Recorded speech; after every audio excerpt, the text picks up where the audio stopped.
7 برس کا سن ہے نویں امام علیہ السلام کا. یہ آخری جو ہمارے ائمہ علیہ السلام ہیں وہ سب کم سنی میں امام بنے. تو اب یہاں بہت سے لوگوں کے لیے ایک امتحان تھا, آزمائش تھی, عقیدوں کا امتحان تھا. وَآتَيْنَاهُ حُكْمًا صَبِيًّا, صبی کہتے ہیں سواد بے, یہ صبی کہتے ہیں نابالغ کو, بچے کو صبی کہا جاتا ہے, صبیہ بچی کو کہا جاتا. توجہ. تو اب اللہ کہتا ہے وَآتَيْنَاهُ, حضرت یحییٰ ابن زکریا کے لیے اللہ کہتا ہے وَآتَيْنَاهُ حُكْمًا صَبِيًّا, ہم نے انہیں بچپنے میں حکم نبوت دے دیا تھا. تو اب یہ کم سنی ہے. میں 2 جلدی واقعات پیش کر رہا ہوں, مجمع میرے ساتھ چلے گا. تو امام اپنی والدہ کے ساتھ بغداد میں مقیم تھی, نویں امام علیہ السلام. مامون شکار پہ جا رہا تھا, ذہنوں میں واقع مجھے سب اشارہ کرنا. جب بادشاہ جاتے ہیں شکار پہ تو وہ اعلان کرواتے ہیں کہ بادشاہ جا رہے ہیں, بہت بڑا لشکر, گھوڑے, اونٹ. جیسے ہی ایک مرتبہ اعلان ہوا بادشاہ سلامت جا رہے ہیں, خلیفۃ المسلمین جا رہے ہیں, سب کے سب بچے سڑکوں سے بھاگنے لگے, سڑکیں خالی کرنے لگے, اور سارے افراد ایک طرف ہو کے کھڑے ہو گئے کہ بادشاہ سلامت گزریں گے, حاکم وقت گزریں گے. ایک مرتبہ مامون نے دیکھا کہ ایک 9 برس کا بچہ سڑک پہ کھڑا ہے, بھاگنے کو تیار نہیں ہے. مجمع بچے کو دیکھ کے اندازہ ہوتا تھا کسی حیدر کرار کی نسل سے ہے.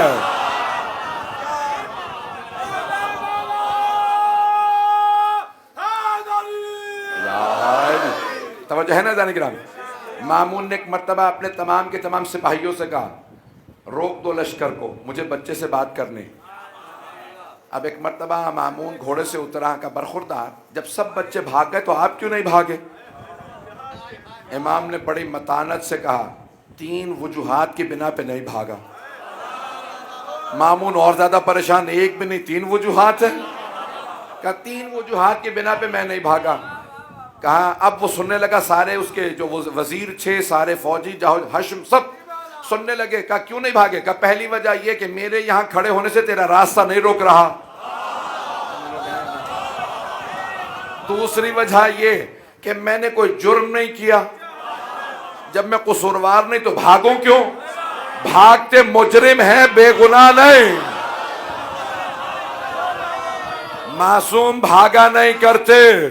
اور تیسری وجہ یہ ہے کہ مجھے تجھ پہ حسن ظن ہے کہ تو معصومین کا قتل نہیں کرتا ہوگا. یہ جملہ کہا, ایک مرتبہ اس کی آنکھوں میں آنکھیں ڈال کے دیکھا, کیا تو نے ایسا بھی کیا؟ نہیں پہنچا سکا.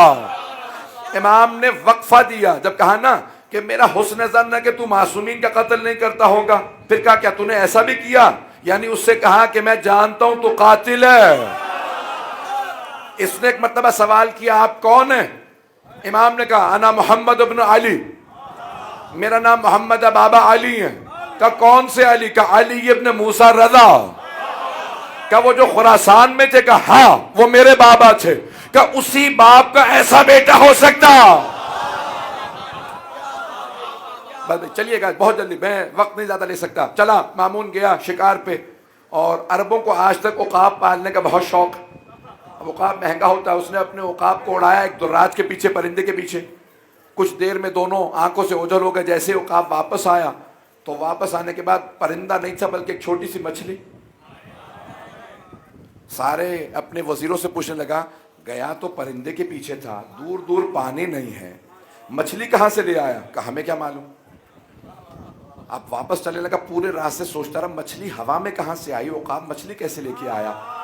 پھر اپنے ایک وزیر سے کہا جب واپس جائیں نا بغداد تو میرے عجائب گھر میں یہ مچھلی لگا دینا اور نیچے لکھ دینا یہ وہ مچھلی ہے جو مامون خلیفہ کا عقاب ہوا سے لایا. پورا راستہ سوچ سوچ کے پاگل ہو رہا ہے کہ ہوا میں مچھلی کہاں سے آئی, عقاب مچھلی کہاں سے لایا, گیا پرندے کے پیچھے تھا, لے کے مچھلی واپس آیا. جیسے ہی بغداد پہنچا دروازے کھلنے لگے, اعلان ہونے لگے کہ بادشاہ سلامت واپس آ گئے, خلیفۃ المسلمین. سب کے سب بچے دوبارہ بھاگنے لگے. دیکھا ایک بچہ پھر کھڑا ہے, ایک بکری کا کان پکڑ کے بار بار کہتا ہے اسجد للہ, اسجد للہ, سجدہ کر اللہ کو.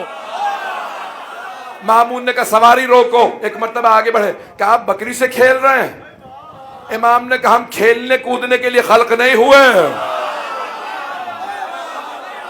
وما خلقنا للہو واللعب, ہم کھیلنے کودنے کے لیے خلق نہیں کیے گئے. تو کہا پھر کیا کر رہے ہیں؟ کا سرکش جانوروں کو خدا کا سجدہ کرانا ہمارے بچپنے کا کھیل ہے. جب جوان ہوتے ہیں تو ظالموں کو خدا کے سامنے جھکاتے ہیں. نہیں پہنچا سکا. وہ سمجھ گیا کہ مجھے وارننگ دی ہے. اس نے فوراً مچھلی اپنے جیب سے نکال کے چھپائی. کا بتائیے, جیسے آج بچوں سے لوگ کھیلتے ہیں, میری مٹھی میں بند کیا ہے؟